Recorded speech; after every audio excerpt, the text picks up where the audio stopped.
Welcome to 60 Skills. Today's discussion is codes of secrecy. Where do codes of secrecy come from? Well, it's an interesting historical fact that the activities of meditative practitioners in the West have not always been what we would call government sanctioned.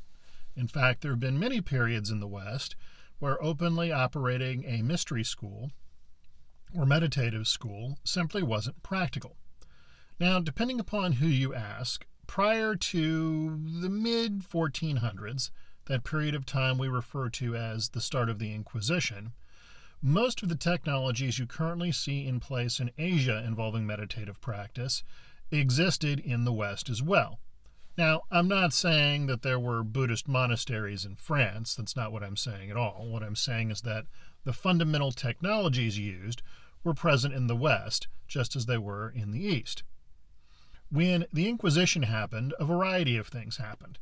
However, one of the things that happened was that you were no longer able to operate an open mystery school. The result of which is, not only were the technologies employed different afterwards, but the way people approached the problem changed as well. For this reason, in the West, many things were simply written down.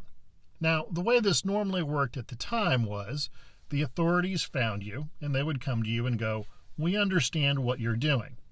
You are free to do what you are doing, but you are not allowed to teach anybody else."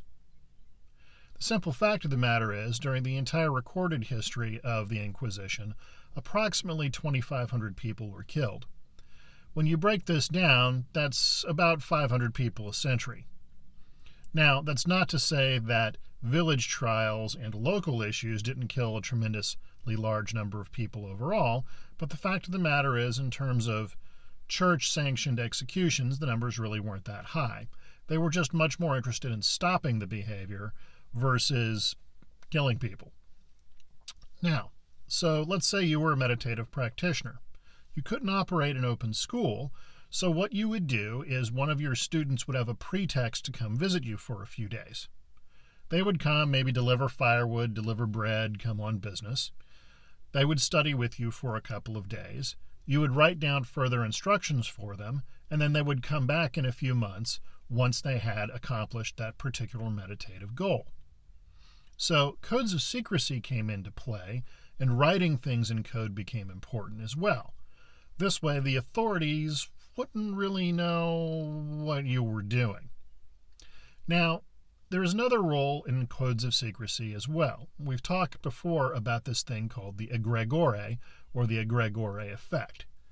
By incorporating codes of secrecy, certain rituals, certain hand gestures, certain keywords, if you will, it can protect the energetic construct around an Agregore from access by people who aren't from that system.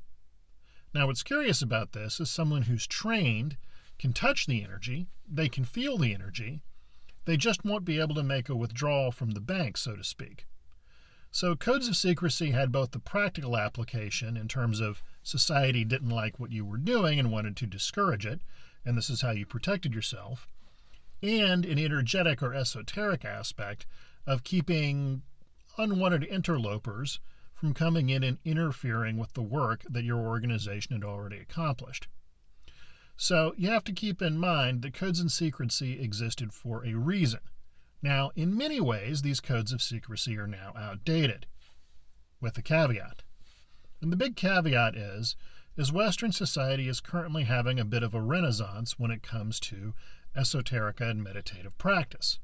The fact that I have an open channel on Hermetics, for example, is one such example of this. However, what I want to remind people is this will not always be the case. Societies go in cycles of being more open and more closed to these things, and they tend to have very practical reasons for it.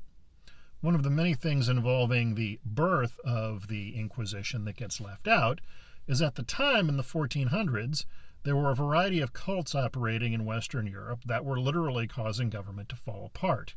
The Cathars are one such example. Many of these organizations were violent and created a lot of problems, and the local governments couldn't function with all of this craziness going on. So keep in mind, these things come about for practical reasons. That's not to say the outcomes were particularly nice, or that large numbers of people didn't suffer, or that progress was significantly retarded. The simple fact of the matter is people act for practical reasons and very rarely act from purely a standpoint of philosophy. So this is just a little talk on the nature of codes of secrecy and how they come about in meditative circles. Be well.